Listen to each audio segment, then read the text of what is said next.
Hi, good morning, everyone. I welcome you all for the UP Assistant Professor's Economics classes. I am Abhishek Gautam, and I will be taking your classes for economics for UP Assistant Professor's examination. So, a little bit about myself and my background. It is good to start with the batch with giving you my background so that we all are comfortable with each other. We all know the kind of persons we all are, or maybe that helps us to interact in a better manner, right? Now, at the same time, I'm comfortable in both the languages, English and Hindi. If you have any doubts or if you have any problem related to language, etc., we can use some of the Hindi terms also while in communication. So please let me know, right? I will try to keep my classes as per your exact requirements और as per your exact feedback. So जैसा आप feedback देंगे वैसा ही class हम लोग करते हुए चलेंगे, या जैसी आपकी आवश्यकताएं हैं please let me know, right? So that will help me to drive these classes in a much better manner or in a manner that you people actually like, or that is actually required for cracking this examination, right? So I am Abhishek Gautam. I teach economics for Drishti IAS, for various batches, for UPSC batches, some of the state PCS batches, etc. I'm basically an engineer with a work experience of over 15 years. I am a postgraduate from Delhi School of Economics, and I love interacting with the young crowds like you. So it is a mutual beneficial exercise. दोनों को ही benefit होता है. You people learn in the same process, but in the same process I too learn, right? Because this is a mutual learning for both of us. Lots of time it is said that students are the best teachers. So through you, I also learn, right? So it is as flexible as it is, right? हम दोनों एक साथ इस पूरे के पूरे exam process को target करते हुए चलेंगे, and we both will be the common participants, right? Now this is all about myself. Now let me give you a brief idea about this examination, and then we will switch to the syllabus, etc. And I will try to introduce some of the class lectures plan, etc. So exam pattern is such that let's discuss about the exam pattern.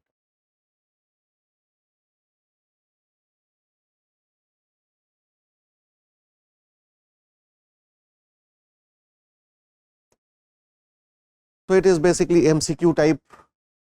First is that MCQ type, multiple choice questions type. So basically question will be there, and there will be a few options, probably 4, and you have to correct, you have to select the correct options. MCQ types may there will be, as you are for assistant professor economics,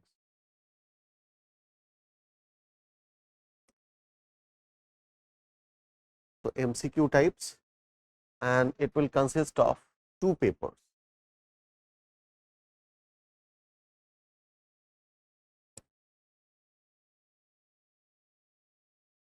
So paper 1, which is going to be the most important paper for you,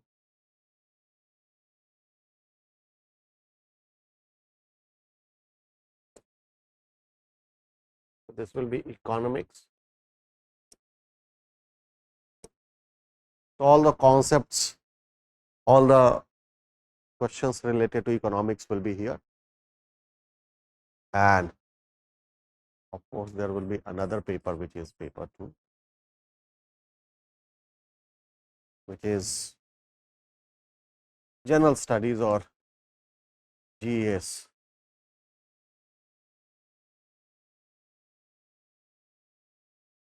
Right. So, these are the two papers. Now, coming about the weightage etc. of papers. So, in economics, we have about 70 questions, and in GS we have about 30 questions. So, all together there are 100 questions. Economics is 70 questions, 140 marks, and general studies is about 30 questions of 60 marks. So, the total exam paper is of 200 marks, 140 marks from economics end and 60 marks from GSM, right. So, our target is to focus on this particular paper or to make you comfortable about these 140 marks, which is supposed to come from the 70 questions, right. So, हमारा ये target है for this class. Now, there is of course, this is the first phase, which is MCQ types of two papers.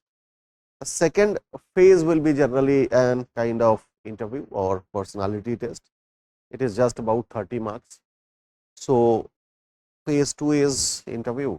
This is basically phase 1. So, let me write it as phase 1.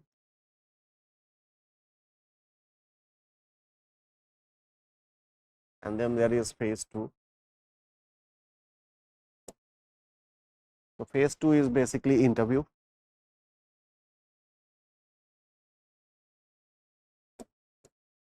So, this interview will be of 30 marks. So, look at the weightage. You have near about 200 marks for phase 1, and out of 200 marks, 140 marks coming from just the economics paper itself. Phase 2 is the interview, 30 marks, and there is strict guidelines that in no case there will be less than 12 marks, and in no case there will be higher than 27 marks. So, 12 to 27 का range है. Maximum variation can be, I mean maximum that you can create the difference is 15 marks. Whereas in economics paper, you have 140 marks at your hand. Of course, GS is also there, but weightage is less. तो मोटे तौर पर ये समझ में आता है कि if we are fine with this particular portion, which is economics, then cracking this examination is easy, right? आराम से ये एग्जाम क्रैक कर सकते हैं. You all know that, I mean, getting through as assistant professor in a government college is, I mean, a great achievement, right? A kind of lifestyle that you will lead into will be a kind of extraordinary lifestyle. For example, your work days, even your work hours are fixed, right? There is a kind of 10 to 6 kind of job. Salary is decent, right? Salary is as good as any, I mean, class 1 officer. At the same time, throughout the life, you will be having a learning experience.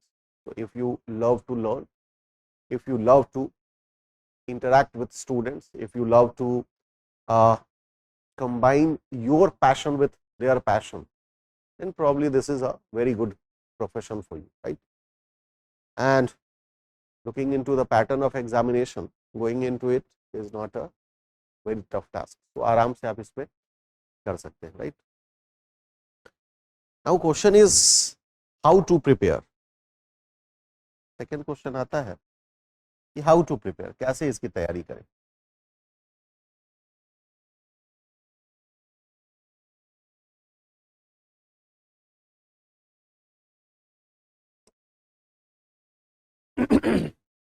So, just like any competitive examination, this examination also demands your 100% commitment, right? I mean, nowadays you cannot ignore any examination because आज के दिन में हर exam अपने peak को छू रहा है, right? Be it any examination, only the excellent people are getting through the final process. तो पूरे प्रोसेस में जितने भी लोग अपीयर होते हैं तुक्के से किसी का नहीं होता. हर एग्जाम में उस एग्जाम स्पेसिफिक आपको तैयारी करनी होती है, and then you have to really understand the demand of examination, and accordingly you have to put in lots of hard work and of course lots of smart work to crack this examination. So दोनों चाहिए, hard work भी करना है, smart work भी करना है, and then easily this examination can be cracked. So how to prepare में? The first one is, and if I talk about how to prepare, then my concern will be economics part.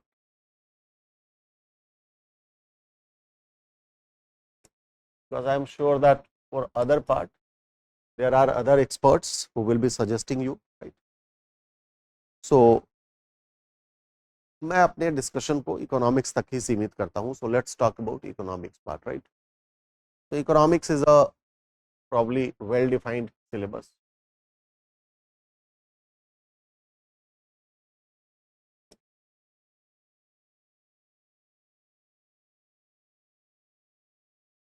Well defined syllabus and pattern.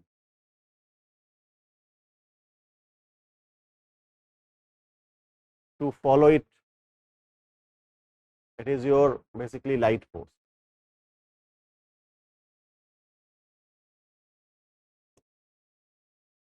So your syllabus of examination, it is being given, we'll discuss about it. That is your light post. उसको देखते हुए ही आगे बढ़ना है, right? No need to drift into uncertain waters. जो syllabus है उसी से चिपक के चलना है हमें, और हमें बेकार की इधर उधर की चीजों में भटकना नहीं है. Otherwise mean economics is a very evolved kind of subject discipline. So for mastering the whole subject, you will be having ample scope in your life. Because एक बार जब आप इकोनॉमिक्स के प्रोफेसर ही बन जाएंगे, फिर तो it will be your daily bread and butter. तो आप उसमें करते जाइए जितना करना है. But the first phase is just about cracking this examination. So stick to syllabus, right? Whatever is given in syllabus, that's it.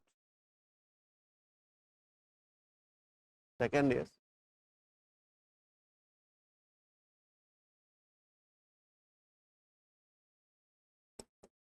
follow the classes.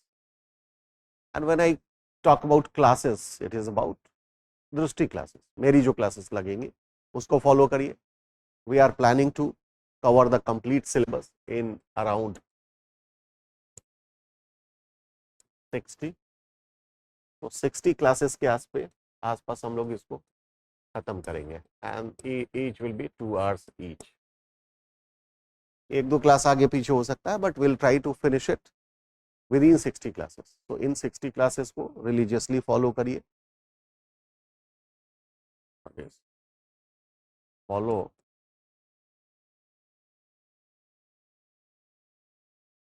standard reference book.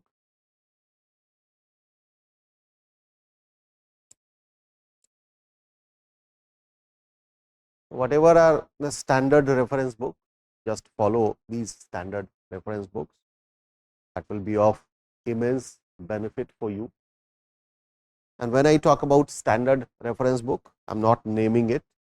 I hope you all are in a advanced level of knowledge about economics and the subject. So आपको पता है कि कौन सी reference books है, right?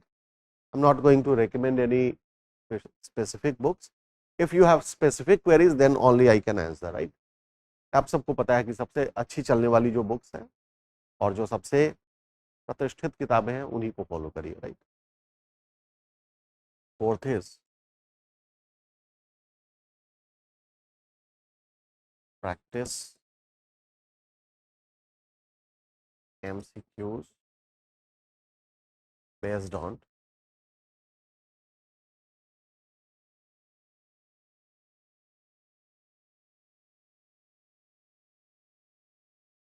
Syllabus topic, right.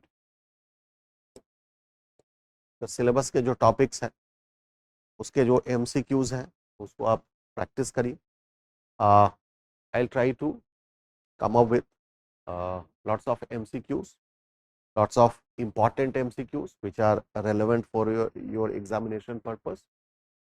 But at the same time, I mean, because I will be interacting with you just for 2 hours, rest of 22 hours are yours, right? इन बचे हुए समय में भी आपको अच्छे अच्छे क्वेश्चंस जो भी हैं जिस भी सोर्स से आए उसका प्रैक्टिस करिए, राइट। तो आपके लिए इसके सोर्स क्या होंगे? एक होगा UGC net,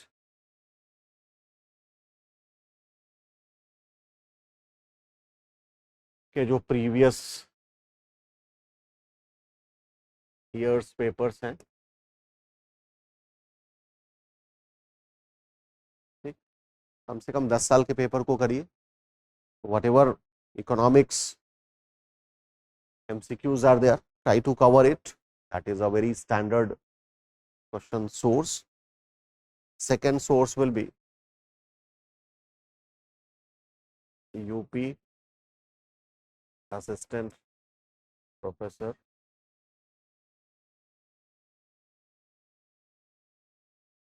Economics PYQ, previous year questions, ठीक। हालांकि बहुत ज़्यादा आपको नहीं मिलेंगे, नेट की तरह नहीं मिलेंगे, because UGC net is twice a year, so there is continuous supply of questions and standard questions. Then you have UP Assistant Professor Economics PYQs. And the third source can be in a pre-2011 era, UPSC used to have one of the subject papers also as part of prelims, right? अभी के prelims में GS और CSAT है, पहले के prelims में GS और एक कोई सब्जेक्ट ऑप्ट करना होता था और उससे क्वेश्चंस पूछे जाते हैं, ठीक। So UPSC PSC PYQs of economics,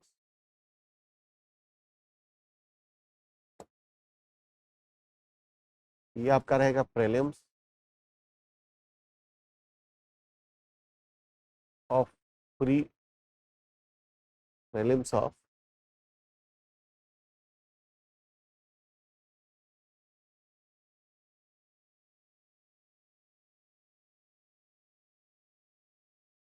2010 and before, ठीक। So these will be your standard sources. You can refer to UPPCS papers also, जितने मिल जाए. So these will be your standard sources. So now through these sources, you will be having lots of questions, lots of good questions. And just remember a few things that in economics, because this is a subject discipline, so concept remains the same. ठीक है, a few concept would emerge also, but their numbers are few. Mostly exam को पास करने के लिए जो आपको concept चाहिए वो सारे वो कॉन्सेप्ट हैं जो कि ऑलरेडी इवॉल्व हो चुके हैं और वो सारे कहीं ना कहीं पूछे गए हैं, ठीक। तो इन सारे कॉन्सेप्ट्स को एक बार अगर हम रिवाइज करते चलेंगे by going through all these sources, probably you will be scoring one of the highest marks in economics papers, right.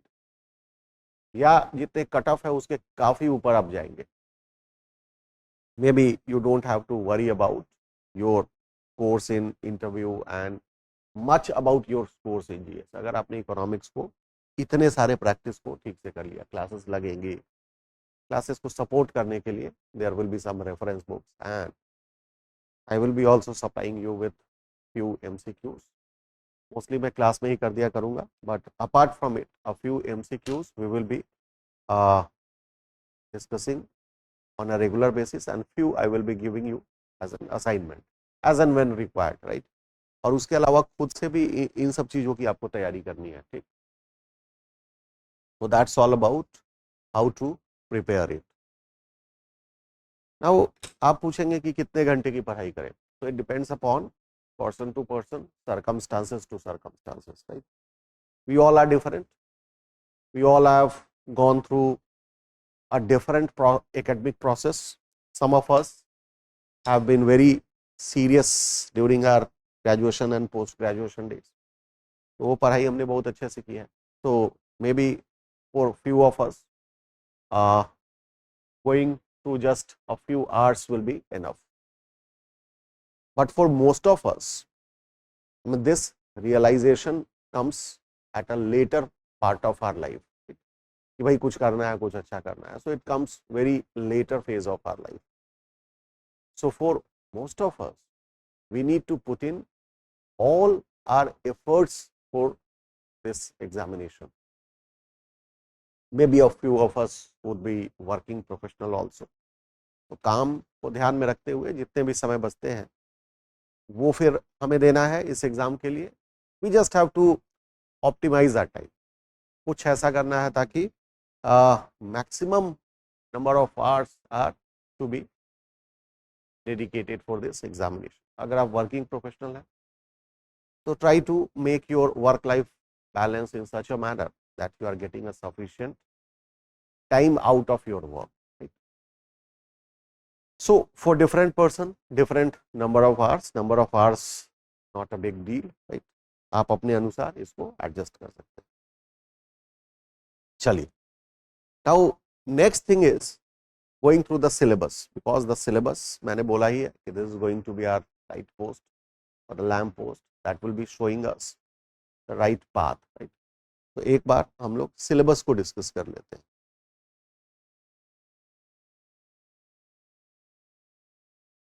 So this syllabus I have taken from your notification. So the English form of syllabus will be the standard syllabus for us, and we can see that altogether there are 10 units. So 10 unit है. Now the good thing is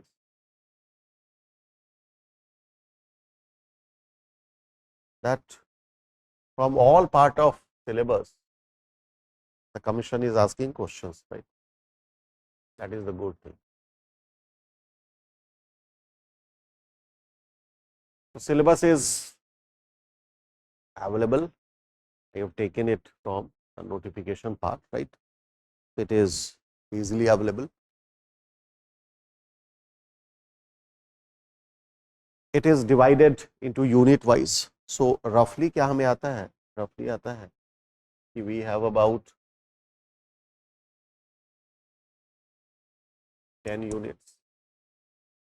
10 units में आते हैं 70 questions.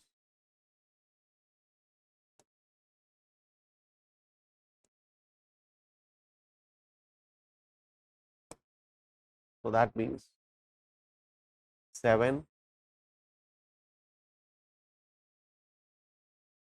questions per unit.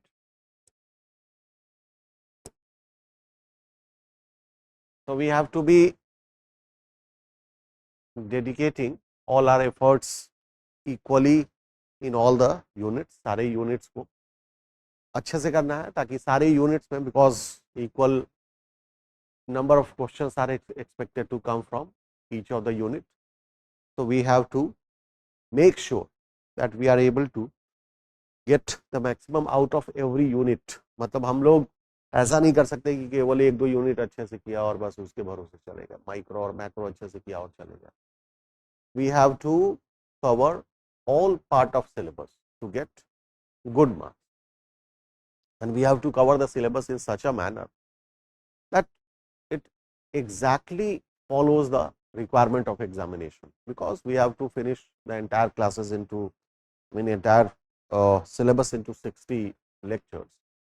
So that means we have to cover only those things which are relevant for examinations. ठीक, बहुत ज़्यादा in depth में जाने की अभी आवश्यकता नहीं है. उसके लिए पूरी लाइफ फ्री। ठीक, जब आप प्रोफेसर बनेंगे तो जाइए। Now first unit is about micro economic analysis. तो first unit is about microeconomic analysis. So it is basically a major chunk of basic microeconomics. Okay? And we all know that what microeconomics is. It is study of individual economic actors like households decision about buying something, the market response about the supply of something. Right? So it is about analysis of household, markets, etc.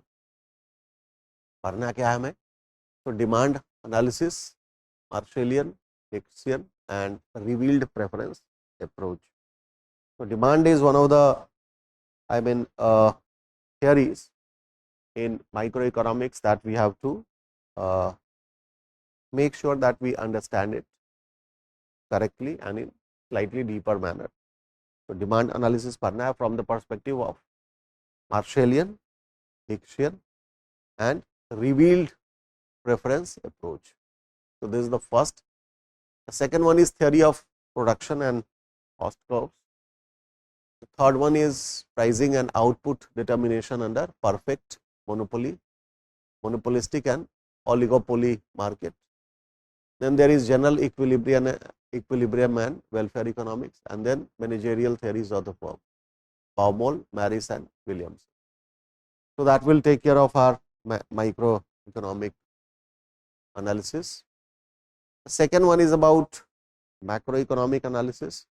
So this is about determination of output and employment, classical approach, Keynesian and post-Keynesian approach, consumption hypothesis. So this is basically about macroeconomics, the basic theories of macroeconomics.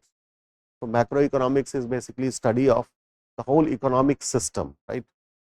Study of only those things which are relevant for the whole economic system. For example, for the national economy. For example, if something is to be studied at the scale of Indian economy, right? If we are studying about India's GDP, India's employment, India's inflation, that is macroeconomic analysis. This way, the first one is determination of output and employment. तो output को measure करने के लिए वो जो GDP, GNP है, all those concept will be studied, and then there will be analysis of employment and unemployment. जैसे ही एम्प्लॉयमेंट की बात आ गई, unemployment is hidden word here, को भी पढ़ना है. Then second one is Phillips curve analysis, correlation between inflation and unemployment through Phillips curve, वो पढ़ना है हमें. Then business cycle models, Samuelson, Hicks and Kaldor. So we all know that business follows a cyclical pattern. So it's up, down, stable, these kind of things. So we'll study it. Then the fourth one is fiscal and monetary policies, ISLM model. Fiscal policies, so the policies announced by government to decide various expenditures, various revenue sources, taxation, etc. And monetary policy is the policy usually announced by the central banks or monetary authority of the country to decide supply of money into economy, right? So these both are one of the most important policies, right? So this is the second unit which was about macroeconomic. Third unit is about development and planning. So it is about developmental studies. So measurement of development, conventional HDI and quality of life indices. So nowadays there is lots of focus about developmental studies. You must have heard about the HDI, which is Human Development Index, its component, etc., its studies, and particularly HDI in perspective of India. India is not doing too good on HDI. Latest ranking is about 134 out of 191 countries, which is not good. But again, this is considered to be one of the best measures for analyzing the living standard of people. So we'll go through it. Next is theory of development, classical Marx and Schumpeter model. Then comes approach to development, vicious cycle of poverty, circular causation theory of Medal, Gunnar Medal, balanced growth, critical minimum effort, big push, unlimited supply of labor, unbalanced growth, low income equilibrium trap, etc. So, next will be choice of techniques and appropriate technology. So, investment criteria, elementary idea of cost benefit analysis. Right? And then there is development techniques of planning, planning in a market oriented economy. And last one is Niti Aayog, objectives and features. So, India has gone through the planning of, process of planning for so many years. It starts with 1950 with the establishment of Planning Commission, 15 March 1950 to be precise. And from 1951 onwards, the first 5-year plan starts, and it ended in 2017, 31st March, when the 12th 5-year plan came to an end. After that, we have Niti Aayog. So, we have to study about the objective features, etc. of Niti Aayog. So, Niti Aayog has taken the role of Planning Commission from 1st January 2015. So, we will study about it. So, that will complete our third unit of the syllabus, which is development and planning. The fourth unit is about growth economics. So, we will study about economic growth, economic development and sustainable development. Economic growth means analyzing output in terms of GDP, etc. And in fact, this is one of the most important assessment about a country's economic progress. कभी भी देखिए, जैसे okay, India is emerging on global landscape as economic power. So, how do we say that? We say that on the basis of analysis of India's GDP, or analysis of growth of India's GDP, or analysis of size of India's GDP. Okay? So, that means economic growth remains one of the most important elements about determination of a country's economic worth. The second one is about economic development. So, later on it has been seen that just the growth is not everything. Apart from growth, the quality of life of people, the welfare of people, the well-being of people is equally important. So, then in the theories of just growth, we have added the human-centric approach to the growth, and that becomes the economic development. So, we will study about it. Models of economic development. HDI is also one of the model of economic development. There are probably some more. So, we will study all about that. And then there is sustainable development, right? Sustainable development is now a very important concept. So, it should not be only just the development. It has to be development which is sustainable, development which is appropriate for the need of present generation without compromising need of future generation, right. So, probably development which is in sync with our economic output, but at the same time maintaining the environment and biodiversity. So, that we will study. Second one is models of economic growth. So, Harrod-Dommer model, neoclassical growth model and Solow. So, we will study about it. आप सबने पढ़ा भी होगा कि Harrod-Dommer model. It was the model adopted in first 5-year plan. Mahalanobis model was the second. So, we will study about all those important models. Fifth is money and banking.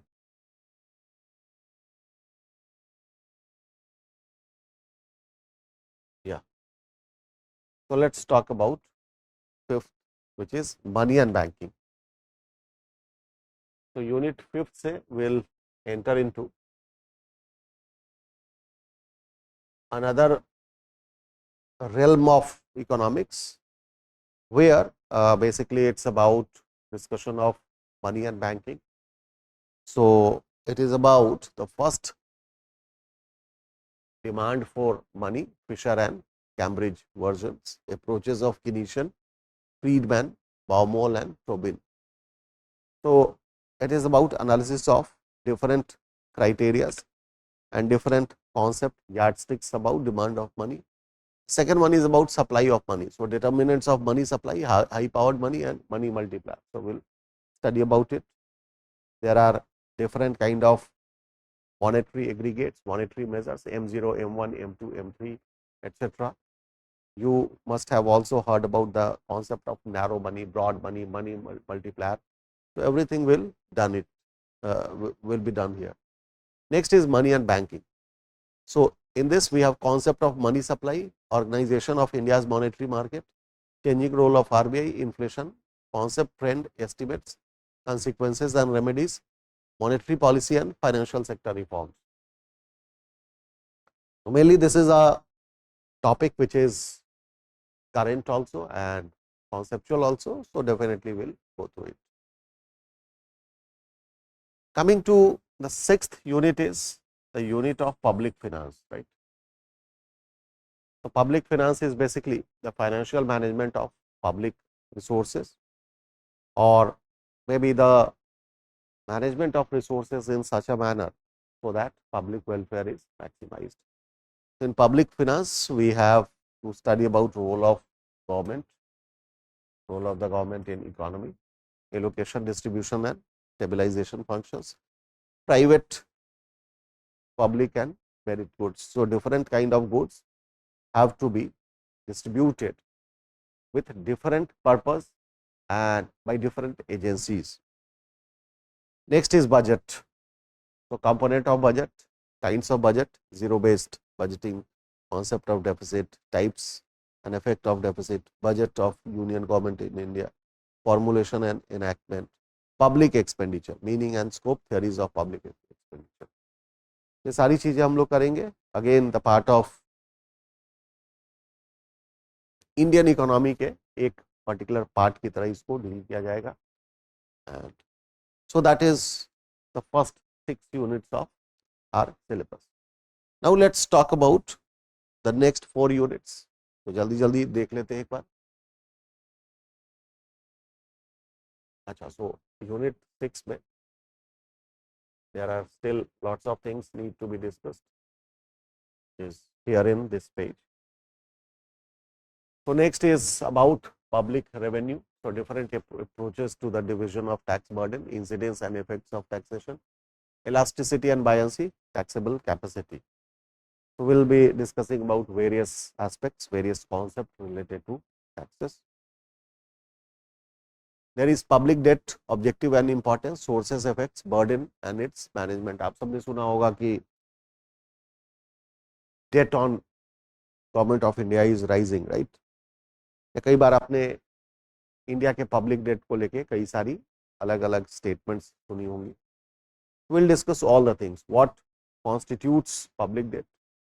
What are the norms that is being followed with respect to public debt in India? What is the, in common parlance, what do we mean by sustainable debt? So, that's all. Then we have fiscal federalism, concept, theories, problem of center state financial relations in India, role of finance commission in India. So, fiscal federalism basically means that as far as fiscal domain is concerned, that means the domain related to taxation, domain related to expenditure, revenue, debt, borrowing, etc. There is a respective domain of union and state government. Some things they do it together like GST, and some things they do it separately. Now, because between both the government, that is union and state government, there needs to be distribution of resources. So, we will study it under the heading of fiscal federalism. Next one is about fiscal policy, objective and instruments of fiscal policy, compensatory fiscal policy. So, fiscal policy is also, I mean, a word that we hear so often. Monetary policy सुनते हैं, fiscal policy भी सुनते हैं. So we'll talk about fiscal policy, the types of fiscal policy, objectives, aims, etc. of fiscal policy. So basically, fiscal policy is the policy of government through which it tries to manage the borrowing, expenditures, resources, taxation, etc. to maximize public welfare. So that is fiscal policy. Last one is concept of functional finance, role of fiscal policy in developing economy like India. So with it, the unit 6 will be over. Now we are left with 3 more units, which is unit 7, unit 8, unit 9 and unit 10, 4 more units to be precise. So 7th is international economics. We will study about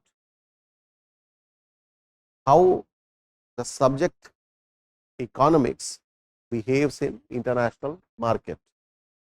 So first is we will study about theories of international trade. So international trade को लेके बहुत सारी theories है. Neoclassical, which is Haberler, modern theory of trade, which is Haxer Olin, terms of trade and gains from trade, terms of trade and economic growth, factors influencing terms of trade. Next is balance of payment. So overview, adjustment and equilibrium of balance of payment, elasticity, absorptions and monetary approach for adjustment in balance of payment, exchange rate. So balance of payment is again a kind of it is basically when one nation interacts with so many nations through export, import, investment, banking, etc.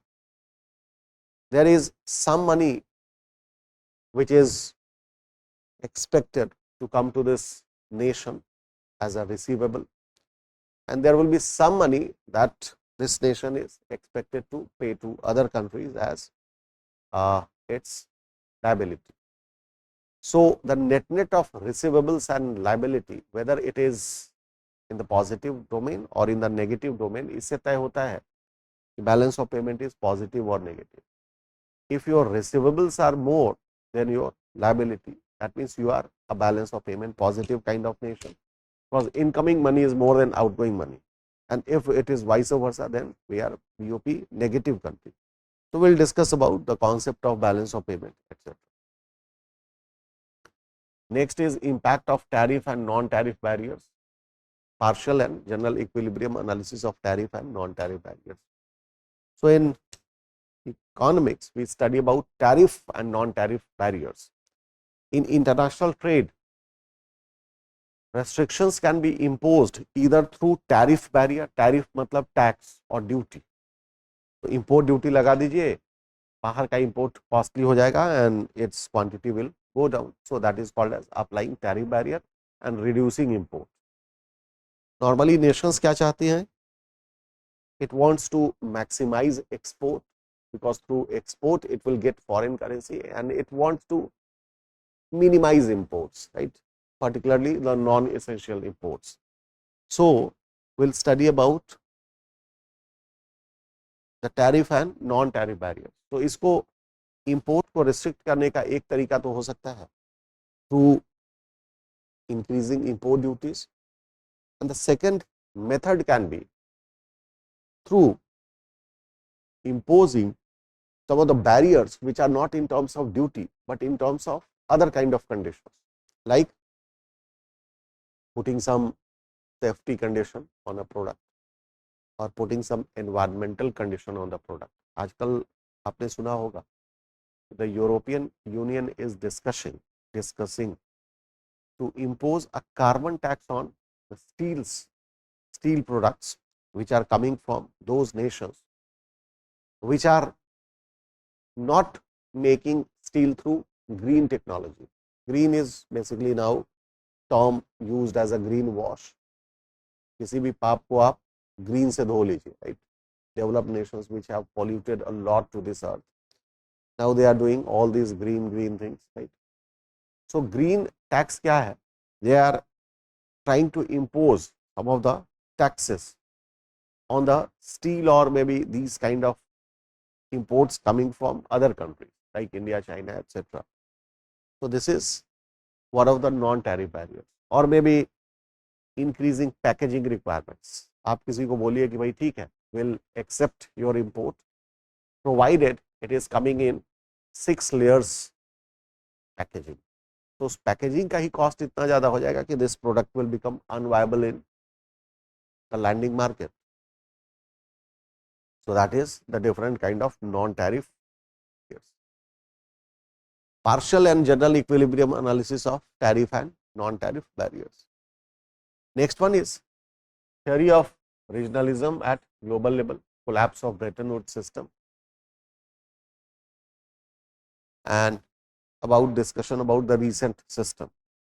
So Bretton Woods system was developed after this Second World War to make sure that the international economics goes smoothly. There are Bretton Woods system of monetary exchange. There are Bretton Woods institutions which are IMF and World Bank, etc. So we'll discuss all those things. Role of multilateral development bodies like WTO, IMF, World Bank in economic development. So multilateral development bodies means those bodies where there is multiple membership. So these three are one of the most successful example of multilateral bodies. WTO with more than 165 members, IMF with about 188, 189 members, and World Bank with probably a few more members. So these are the three most successful multilateral bodies apart from United Nations. So we'll discuss about it. Then unit 8 and 9 is about Indian economy 1 and Indian economy 2.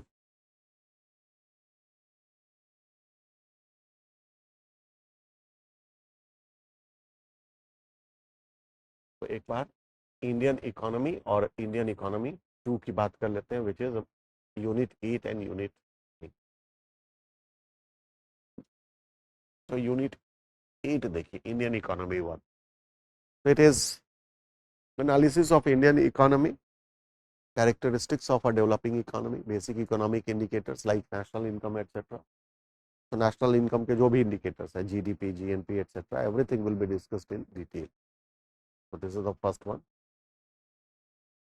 The second one is performance of different sectors. So primary sector, which is agriculture and allied sector, mining, etc. Secondary sector, which is industrial sector. Tertiary sector, which is services sector. So उसके performance वगैरह को देखेंगे. Concept of energy, renewable and non-renewable sources of energy. These days, lots of buzz is getting generated around the concept of non-renewable energy. Like, I mean, about the renewable energy, right? About the clean energy, like solar, like wind, etc. We'll discuss about it. Agriculture, institutional and technological aspects. Institutional aspect means India has taken some of the institutional reforms in agriculture like green revolution, etc. And technical aspect means green revolution. So institutional is land reform, technical is green reform, green revolution. So green revolution was basically technical reforms in agriculture. What we did, we introduced high yielding variety seeds, we introduced chemical pesticides, fertilizers, etc., good irrigation techniques. With all this, what happened? That our production definitely enhanced, right? Of course, there were some negative impact also, we will discuss it. Then land reforms in India, rural credit, agricultural price policy, public distribution system and food security in India. So everything related to agriculture will be discussed. Population growth, characteristics of India's population through recent census. हालांकि ये वो area है where things have changed a lot since last census. So when the result of last census was out in 2011, we were about 121 crore people. Today we are near about 145 crore, right? Because the timely census was supposed to be done in 2021, but because of COVID, it could not be concluded in 2021. Now the government is planning to conclude it as soon as possible. But 11 से 15 के बीच में at least population को लेके there has been a paradigm shift in 2011 when it was declared that India is about 121 crore people. There was a cause of concern about the rising numbers. But now in 2024 end, we are reaching to a point where India has achieved a replenishment rate for its population. For example, the young couples are producing enough children just to replace these young people in coming days. So, population is supposed to become stable. In fact, there are certain states where the population is declining because the total fertility rate has declined below 2. So, anything 2.1 is exact or stability ratio. Anything above it means population is increasing, and anything below it means population will decrease in future. So, India in last 13-14 years, since the data of last census was out, India is going through massive reduction of total fertility rate, and because of which we have to look the entire concept of population from various other angles also. Next is Indian economy second part. So, it is about industry, industrial policy reforms, reservation policy, compensation policy, and MSME, competition policy and MSME Act. So, industries को लेके जो all the important policies, we'll talk about it. This reservation policy is basically industrial reservation policy, where some of the products were reserved for cottage industries. For example, agarbattis, mombattis, papads, pickles, achar. They were supposed to be manufactured only by the cottage industry, not by the big firms. So, both are reservation policy. It is nothing to do with the positive discrimination or affirmative action of Government of India in jobs and education for the weaker section. Second one is about foreign trade or Videsh Vyapar. So, it is about trends, balance of payment and trade reforms in India, foreign exchange rate reforms, competition and composition and direction of India's foreign trade, India and WTO. So, these are the things that we need to study under the second thing. The third one is requirements, bilateral trade agreements and FDI, India and WTO requirements. So, India has to follow some of the WTO norms. Next is bilateral trade agreements. आप सबने सुना होगा, India and Sri Lanka has free trade agreement FTA. India, Bangladesh has having FTAs. So, what these bilateral trade agreements means? Apart from FTA, we have comprehensive economic cooperation agreement with Singapore. We have comprehensive economic partnership agreement with Japan. So, what it means? What means? I mean, how the FTA, SEPA, SECA are different. So, we'll study all those things. Next one is poverty, unemployment and human development. Estimates of inequality and poverty measures for India. HDI and India's ranking in HDI. फिर से आ गया HDI, development में already हमने पढ़ा था, but फिर से पढ़ेंगे और इंडिया के कॉन्टेक्स्ट में पढ़ेंगे. And the 10th unit is statistical methods. So, nowadays economics is studied through statistics also. So, we'll discuss about the statistical methods, statistical tools, etc. First is measures of central tendencies. So, dispersion, skewness and kurtosis. So, central tendencies के बारे में अलग अलग discussion. Elementary theory of probability, so binomial, Poisson and normal distributions, simple correlation and regression analysis, statistical interferences, statistical inferences, applications, sampling distribution, TX2 and F2 test, sampling of attributes, testing of hypothesis. Next is index number and time series analysis, and next one is sampling and census method, types of sampling and errors. So these are altogether the 10 units that we need to study.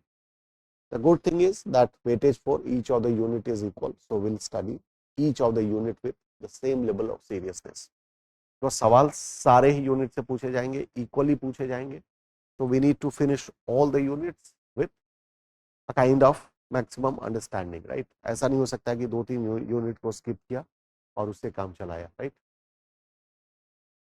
So this is all about syllabus.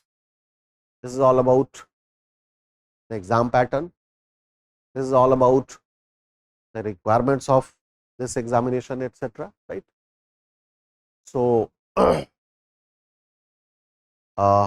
till now we have discussed about this examination, how to prepare, its pattern, and analysis of syllabus. Right? So now, because we have divided the entire syllabus into 60 equal chapters or 60 equal classes, we will finish the entire thing into 120 hours or 60 classes, right? So that is our plan. Let's take a break of 1 minute. 1 minute का एक break लेते हैं. Then we'll jump to maybe the first test of our classes, class 1 में थोड़ा सा micro economics की शुरुआत हम लोग कर लेते हैं. Will continue with it in tomorrow and other classes, but आज because the time allows we can start it, right? So let's take a break of 1 minute and then we'll start the microeconomic analysis.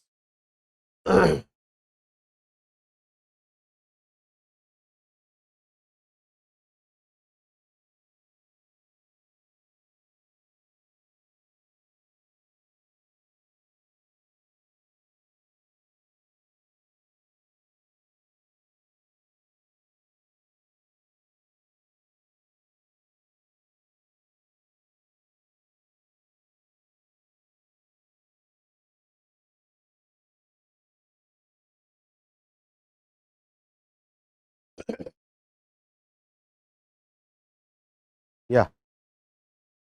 So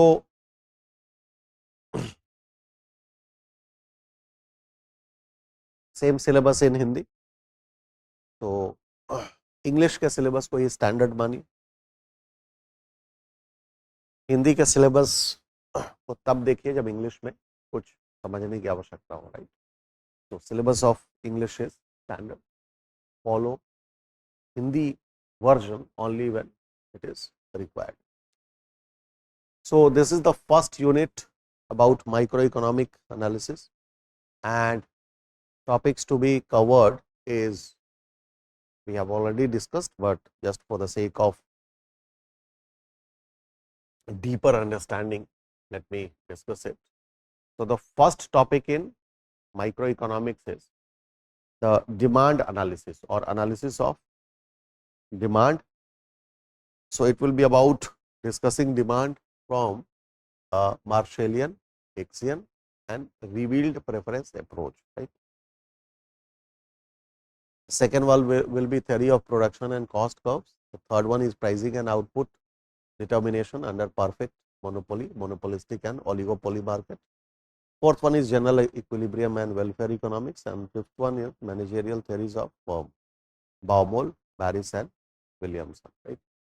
So we'll take the first one today, demand analysis, and we'll go through the Marshallian, Hicksian and revealed preference approach, right? At the same time, मैं मान के चलता हूँ कि demand के बारे में थोड़ी बहुत बेसिक आइडियाज आपको है और हम लोग सीधा स्टार्ट कर सकते हैं with the various approaches. Anyways, let me give you some basic revision of demand, right? So in economics, what do we mean by demand? So demand is, I mean, जब भी माइक्रो इकोनॉमिक्स की analysis करनी हो, as a consumer keep yourself in the centre, right, and then ask some of the pertinent questions that for you what is the demand, right. तो अपने को centre में लेके एनालिसिस करेंगे तो micro economic analysis will be very easy.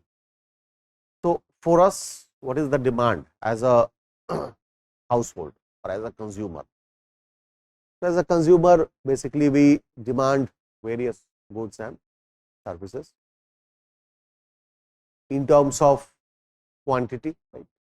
बाजार में हम जाते हैं और जैसे कुछ भी वेजिटेबल्स आप खरीदने जाते हैं, so probably you demand about kg of potato, but potato वाला बोले कि भाई 2 किलो आलू के साथ आधा किलो प्याज भी फ्री दे रहा है, if there is some kind of offer, तो आप क्या करेंगे, अपने डिमांड को थोड़ा बढ़ा भी लेते हैं, 1 किलो से 2 किलो आप कर लेते हैं, because you see some of the benefit in purchasing मोर.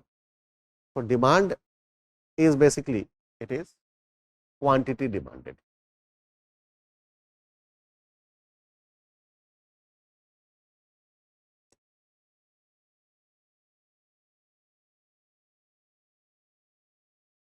ठीक, it is denoted by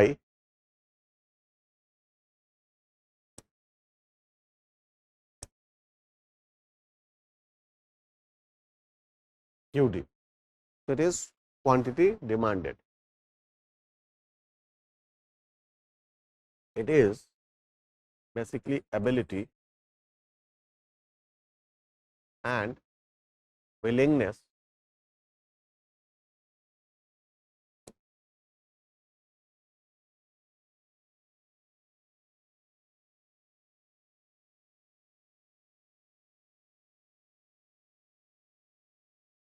to buy a product.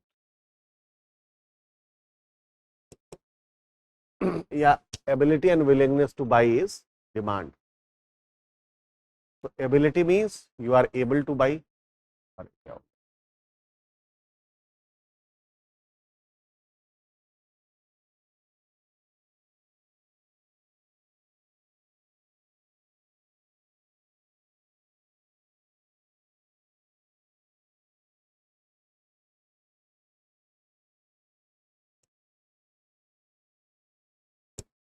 It is basically ability and willingness to buy. Ability of to buy means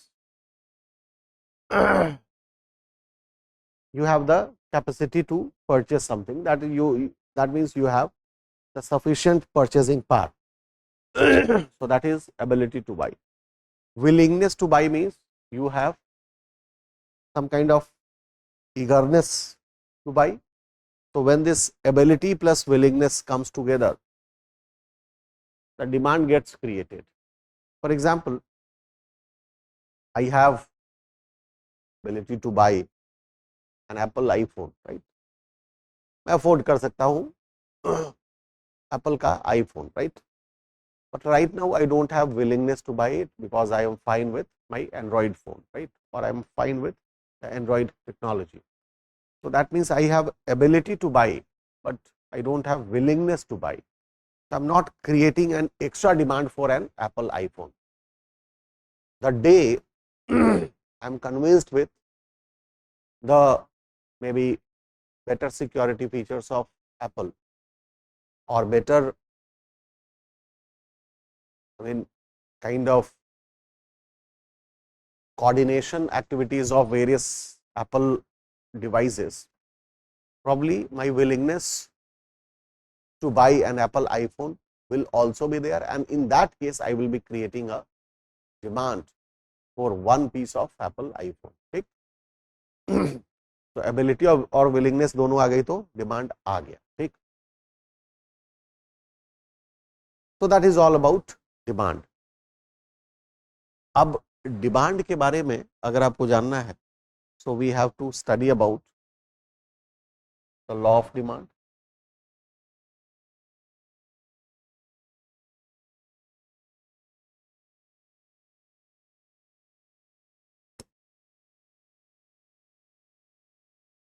So law of demand says that demand, which is quantity demanded, is inversely proportional to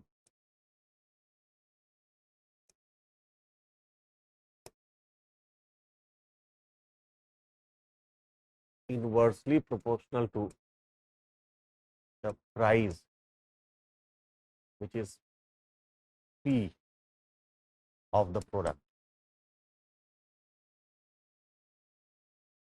Take so between the two related things, there can be direct relation or there can be inverse relation. Right? For example, usually your marks in any examination is directly proportional to number of hours that you put in, keeping other things constant. मोटे तौर पर marks उतने ही आते हैं जितना हम number of hours लगाते हैं, नंबर ऑफ सीरियस आवर्स लगाते हैं. So that is, marks is directly proportional to effort in terms of number of hours.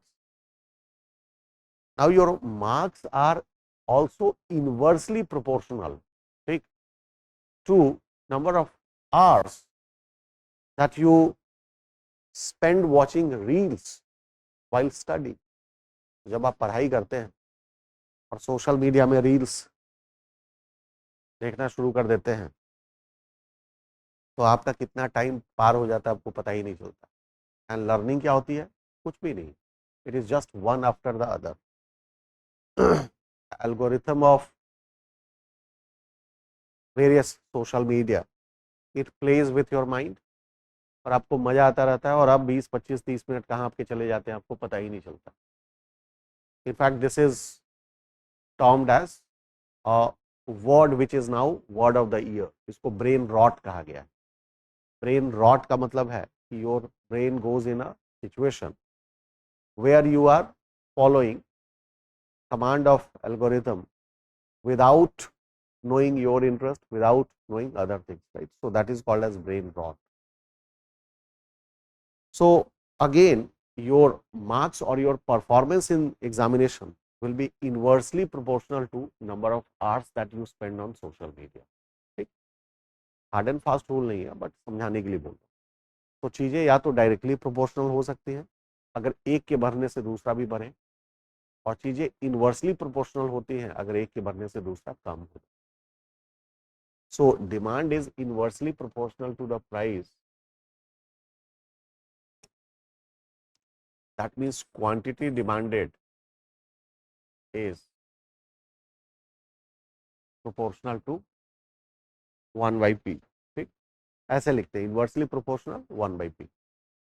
That means if price goes up, that means quantity demand goes down, and if price goes down, that means quantity demanded goes up. जैसे आप देखिए कभी भी Amazon में जब cell लगती है, then what you do, willingness तो है खरीदने की बट एबिलिटी नहीं है. जैसे चीजें सस्ती होती है हमारी एबिलिटी आ जाती है.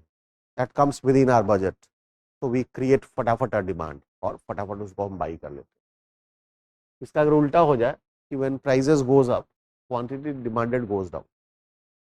जैसे ही सेल खत्म होती है फिर क्या होती है कि सेम प्रोडक्ट के और ज़्यादा पैसे देना हमें बुरा लगता है. So we then usually most of the purchase decisions वो सेल के पीरियड में हो जाता है. Whatever is the small window of sale period, 7-8 days का जो भी आता है, ठीक, बिग बिलियन डे और अमेजॉन ग्रेट इंडिया फेस्टिवल ऐसे कुछ करके आता है, तो उसी में हम कर लेते हैं. तो अगर प्राइस ऊपर जाए तो हम कम चीज़ों की डिमांड करते हैं, प्राइस नीचे जाए तो हमारा डिमांड फिर बढ़ जाता है. Same thing happens while you go to mall. तो मॉल में they play with your psyche. वो क्या करते हैं कि they I mean offer you kind of bet कि भाई एक सामान लो पूरी कीमत दो, 2 लो तो 30% ऑफ लो, 4 लो तो 50% ऑफ लो. तो होता क्या है कि because there is value in buying lots of product So what we do to get the benefit of lower price, we increase our quantity demanded, and vice versa. If the price increases, we demand less and less of a product. So this is something that we can understand from our own examples. जैसे कभी कभी देखिए कि प्याज की कीमतें बड़ी fluctuate करती हैं. Sometimes it is 20 rupees a KG and sometime it is 120 rupees a KG. ठीक. तो when it is 20 rupees a KG, probably we consume maybe 2 kg of प्याज onion in a week. But when it becomes 120 rupees a kg, we consume probably only half a kg onion in a week, right? तो हम अपने consumption को कम कर देते हैं अगर prices ऊपर जाती हैं. ठीक. So these are some of the law of demand. These all law of demand holds.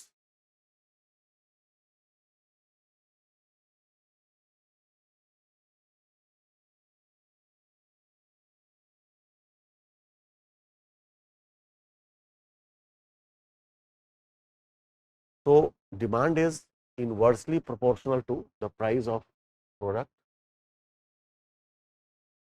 Ceteris paribus. Ceteris paribus is basically a Latin word which means keeping other things constant.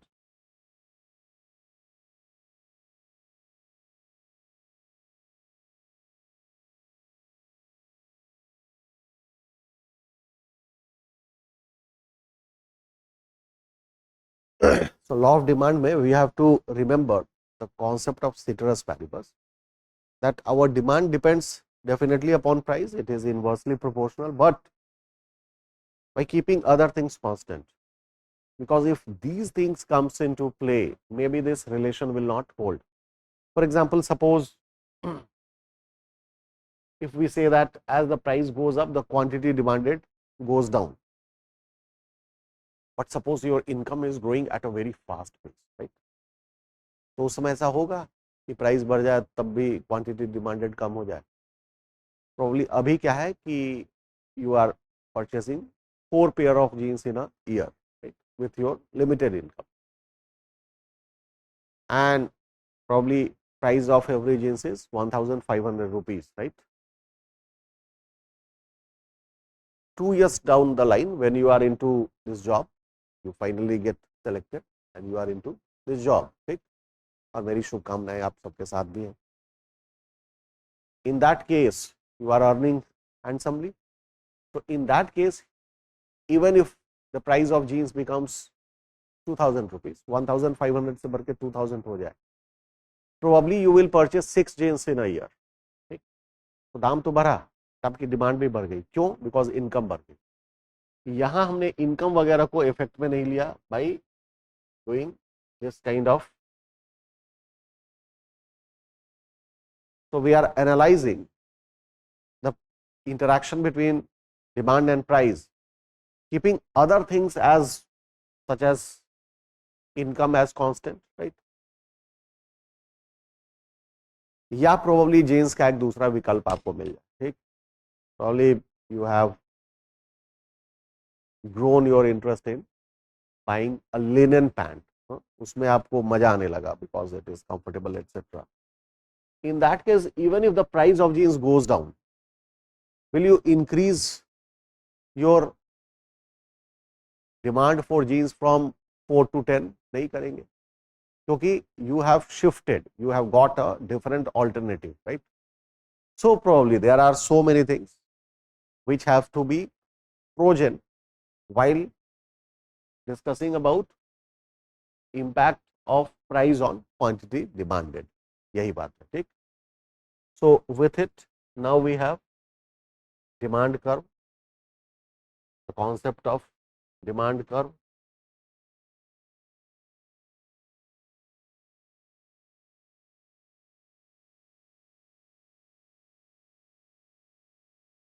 So demand curve is basically, this is derived from law of demand.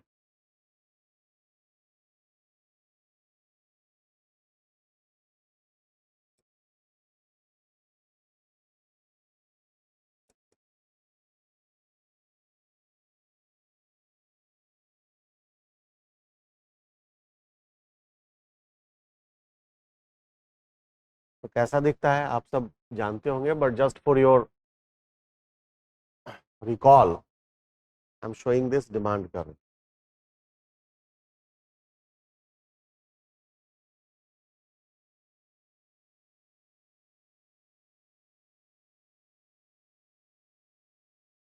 So on x axis we have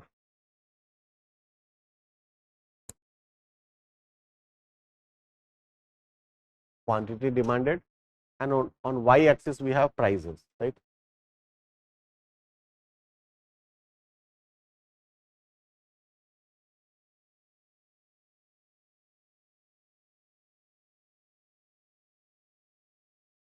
And on y axis we have prices. ठीक, तो यहाँ आप देखिए कि this curve which is demand curve,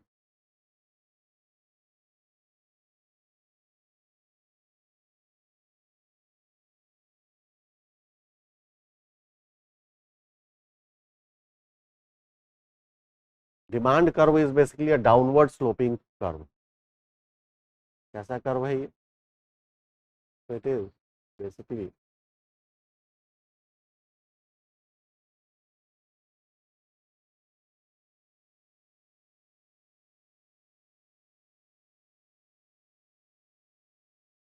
downward sloping curve.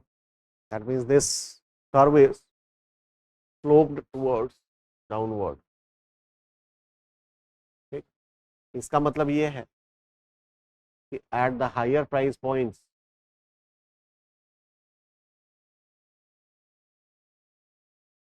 the quantity demand is less.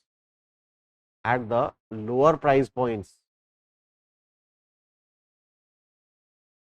the quantity demanded is quite more, right? So at price is up, quantity demanded लो है.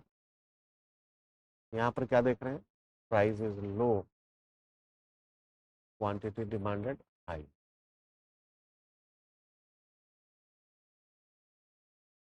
ठीक, तो ये क्या दिखा रहा है कि quantity demanded is inversely proportional to price. जैसे जैसे प्राइस कम होता चला जा रहा है, क्वांटिटी डिमांडेड बढ़ती हुई चली जा रही है. ठीक, तो this is all about demand curve. तो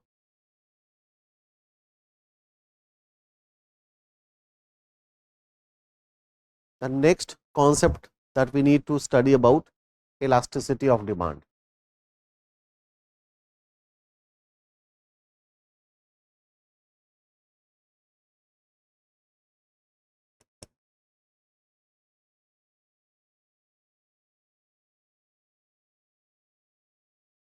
जस्ट एक बार हम लोग रिवीजन कर लें कुछ इंपॉर्टेंट चीजों की, because this will be used in the demand analysis, right? तो elasticity of demand, we have three kind of elasticity of demand. सबसे पहले responsiveness of demand.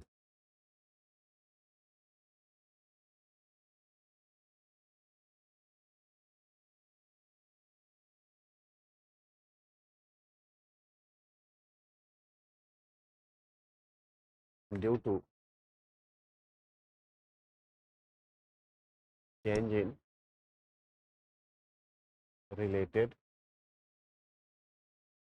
factors.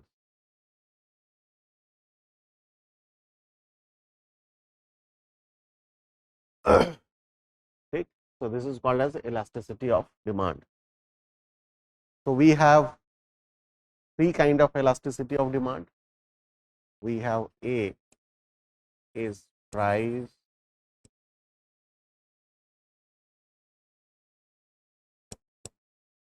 elasticity of demand. We have B, which is income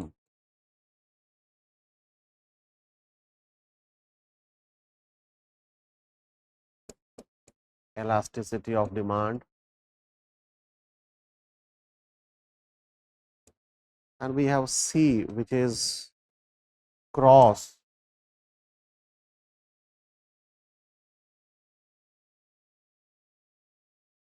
elasticity of demand. इन तीन concept को जानना है. It will be helpful in analyzing demand from the perspective of Marshallian, Hicksian or revealed approach theory. Price elasticity of demand. So it measures responsiveness of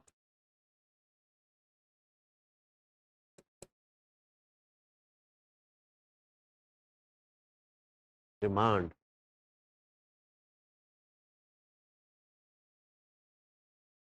due to change in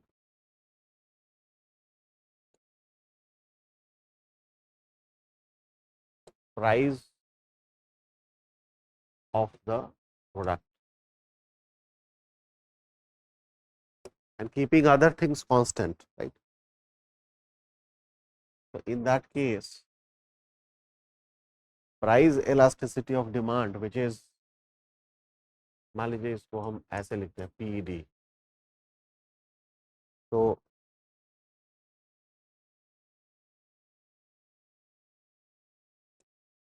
price elasticity of demand will be equal to percentage change in demand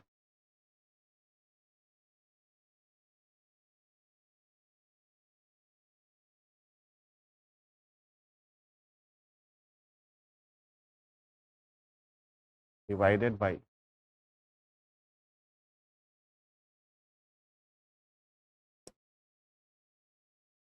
percentage change in price और equal to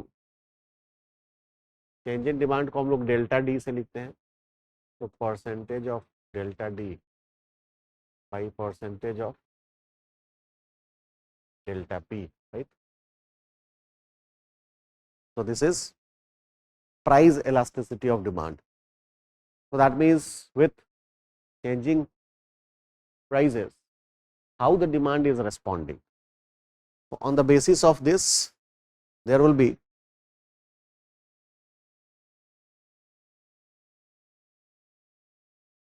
elastic goods,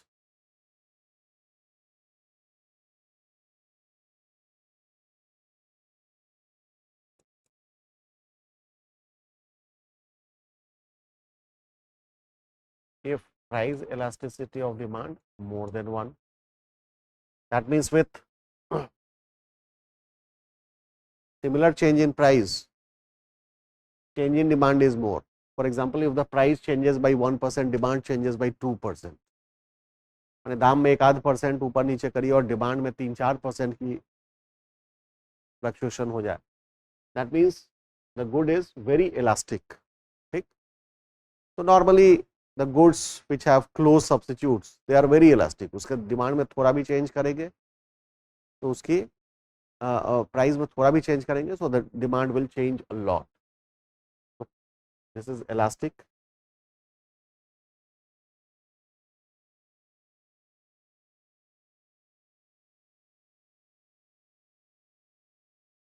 Inelastic if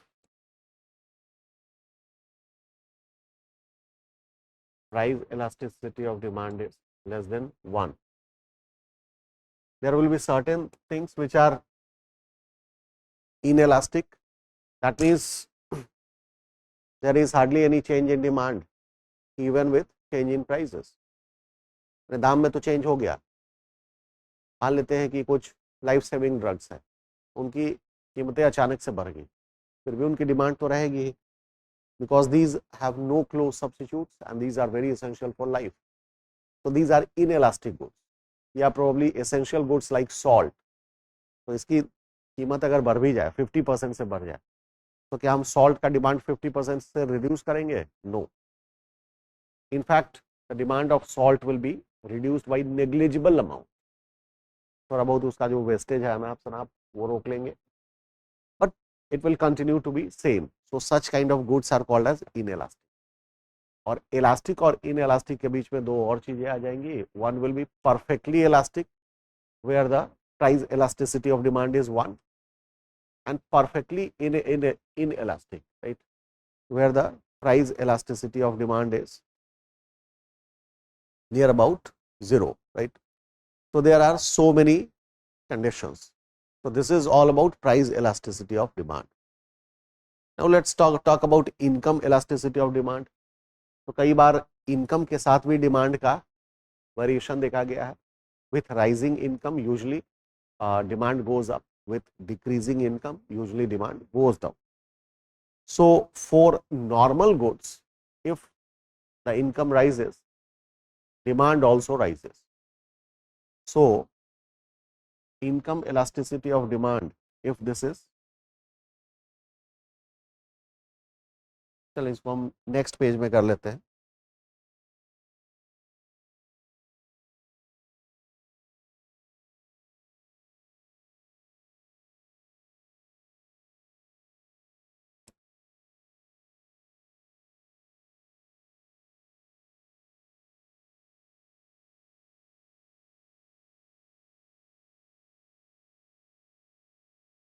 So, it is a responsiveness of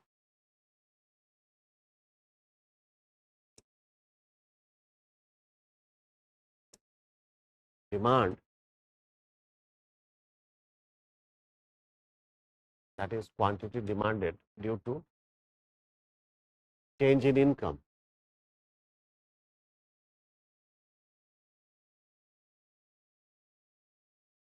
Right? So, it is income elasticity of demand, it is percentage change of demand divided by percentage change of income. यही तो होगा. So, here for normal goods,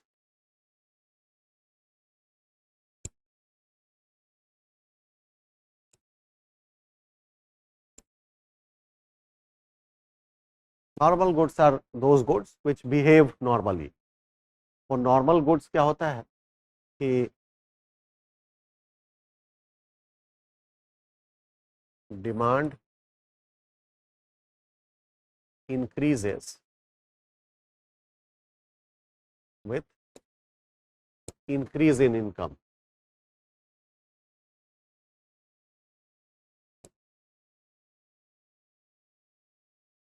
So, mostly goods are normal goods, maybe clothing, maybe food, etc. As your income goes up, demand also goes up. When income is less, probably you are purchasing 2 shirts a year. When income is more, probably you are purchasing 10 shirts a year.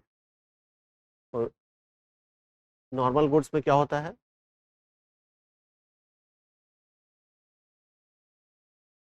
If income goes up, that means quantity demanded also goes up. So, for normal goods,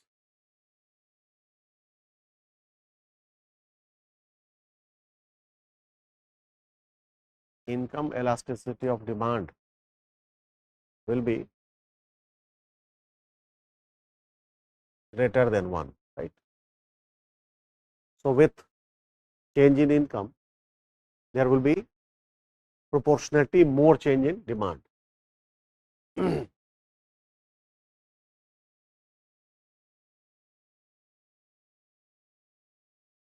It will be a positive number, not only more than 1, it will be greater than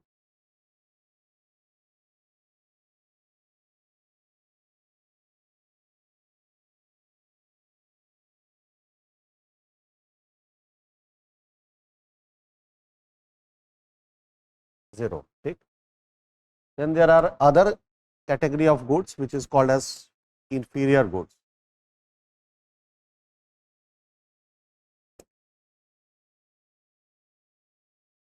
So, inferior goods are those goods where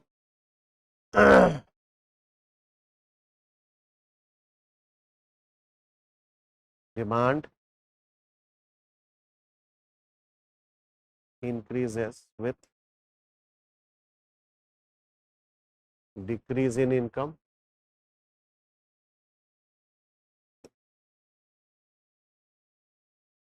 and vice versa.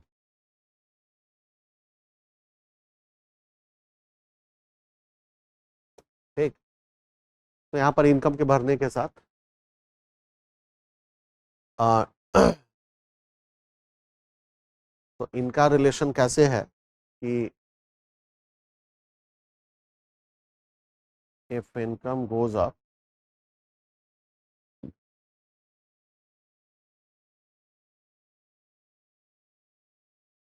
that means demand goes down, and if income goes down, that means demand goes up. Can you imagine a good where as your income goes down, the demand for such goods goes down and vice versa? So probably things like PDS का जो अनाज है, public distribution system वाला, वो जो ration का जो अनाज है, या probably travelling by public transport system, public transport की बसों से जाना, ठीक। As your income goes up, आप राशन से सामान लेना बंद कर देते हैं, ठीक, आप अच्छे क्वालिटी में जाते हैं, बासमती चावल खाते हैं, not the normal rice of ration. Similarly, as your income goes down, you increase the demand of ration वाला चावल. थोड़ा बहुत पहले जो बाहर से खरीदते थे वो बंद करके इधर ही पूरा डिपेंडेंट हो जाते हैं. या with increase in salary you reduce your demand of public transportation because now you are able to afford your own vehicle.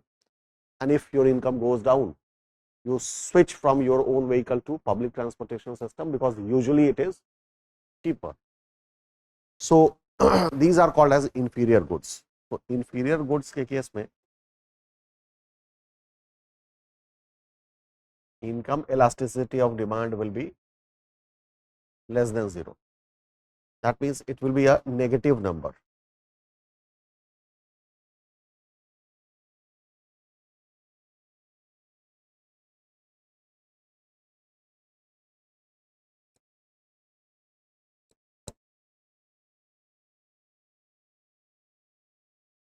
That means demand and income will go in opposite directions. If income goes up, that means income में positive increase है, demand will go down. That means demand is changing by a negative amount. So plus by minus is minus. Similarly, if income goes down, demand will goes up. So ऊपर income is minus and demand is plus. So minus by plus is also minus. So in that case, income elasticity of demand will be greater than 0, which is less than 0, which is negative. Now let's talk about the third concept, which is called as cross elasticity of demand.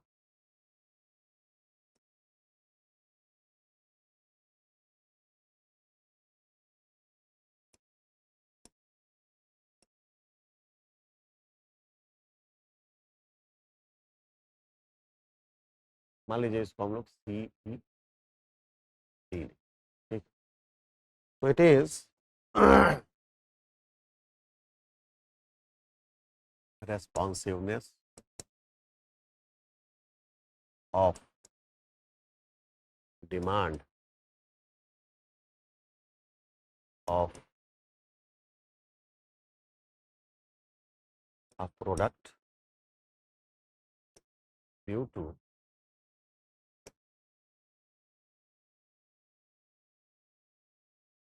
change in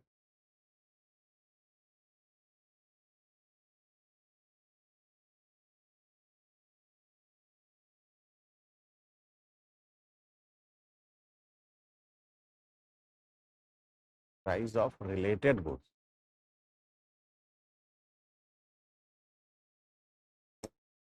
ठीक.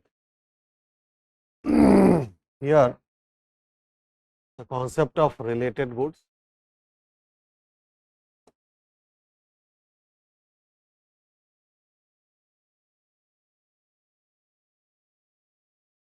where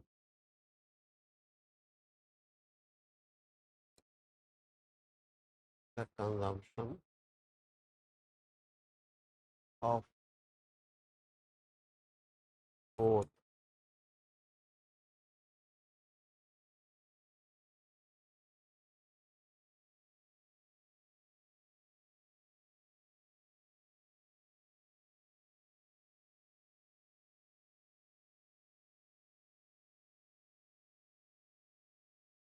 are dependent. Okay. So related goods will be of two types. There are two types of related goods.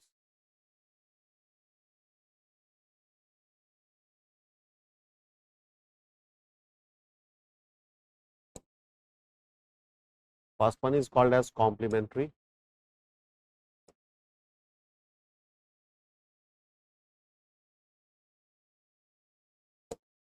Complementary goods. Complementary goods are those goods which are used together. जो एक साथ आप use करते हैं. For example T and sugar. Just example ले रहा हूँ. अगर आप बिना चाय की चीनी पीते हैं so that is a different case. Petrol and car. मान के चलते हैं कि कार वाली पेट्रोल वाली कार है. So this is example of complementary goods. And second one is B is substitute good.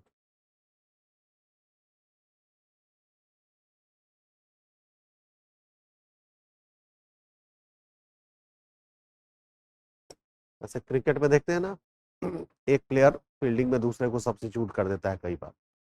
So that means goods that are used for one another.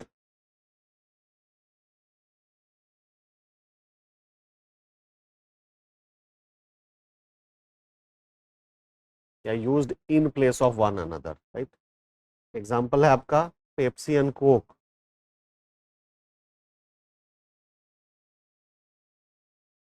या जियो and Airtel.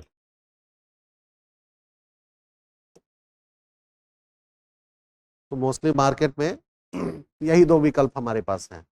Pepsi लीजिए या Coke लीजिए, या जियो लीजिए या Airtel लीजिए. Yes there are other alternatives also but कम है वो. सो प्राइस इलास्टिसिटी में अब इसका एनालिसिस हमें करना है from this perspective. So for related goods,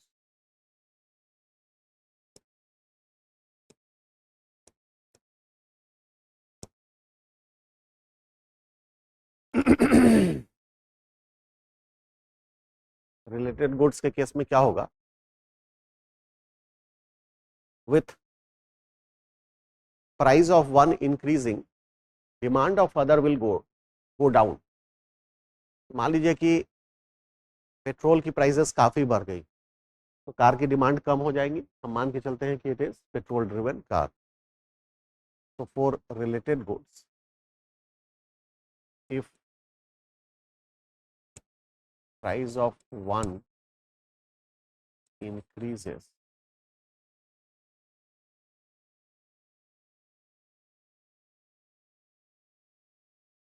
demand for other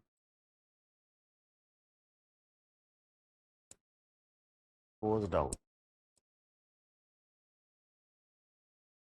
Right. So here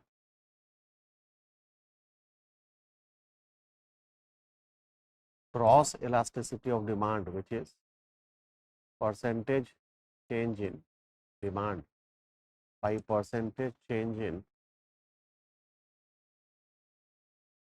price of related goods, right. तो यहाँ क्या हो रहा है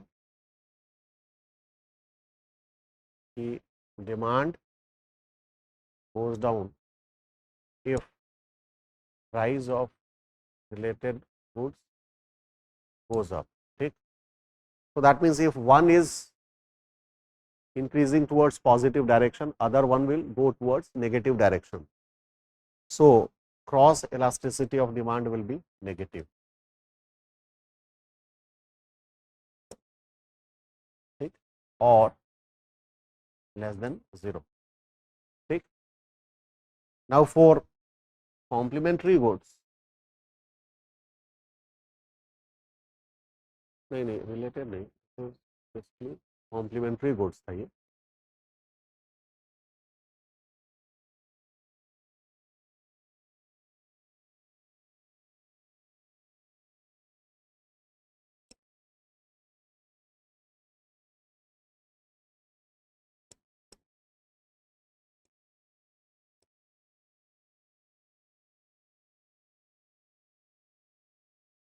And for substitutes,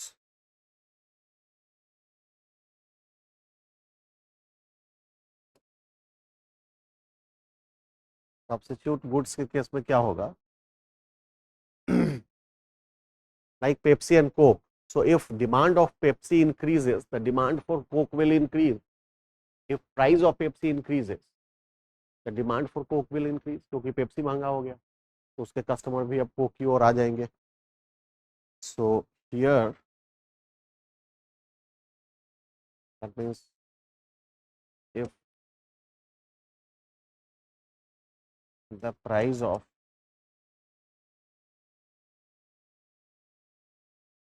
what increases, demand for other increases.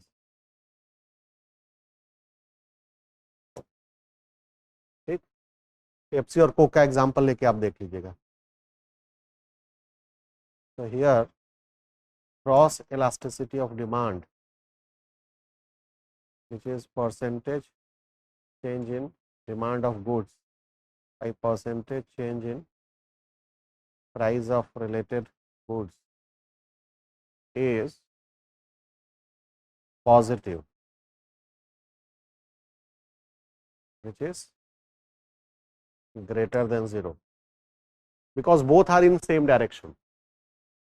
Pepsi का प्राइस बढ़ रहा है, इससे कोक का डिमांड भी इसी डायरेक्शन में बढ़ रहा है. तो चाहे वो 10% 20% बढ़े या 10% 2% बढ़े, but both are moving towards same direction.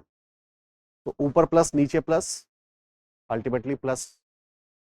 And if price of Pepsi is decreasing, the demand of Coke will also decrease, because Pepsi अब सस्ता हो रहा है, तो कोक के लोग पेप्सी में शिफ्ट हो जा रहे हैं. So if price of Pepsi is decreasing, that means minus में जा रहा है, तो demand of Coke is also decreasing, that is दोनों माइनस में जा रहा है. So minus by minus is also plus. तो in that case this is positive.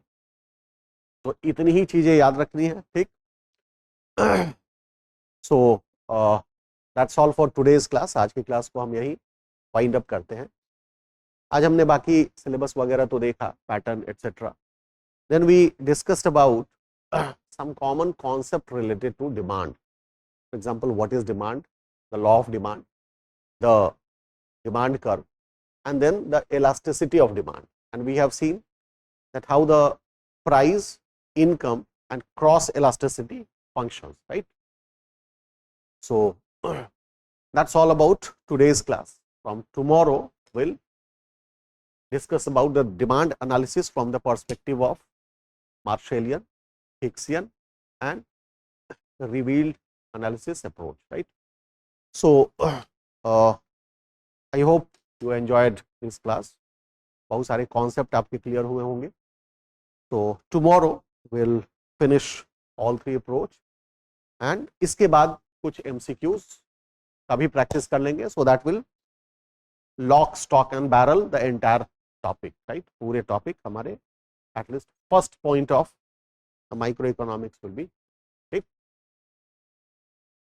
So fine, that's all for this class. Keep on enjoying these classes and keep on asking your doubts, please.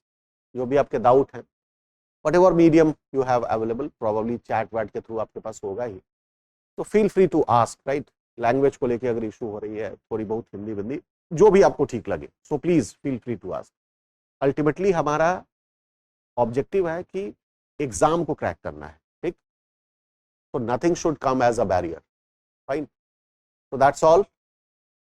Enjoy your day. आबाद रहिए, जिंदाबाद रहिए, और कल फिर से मिलिए.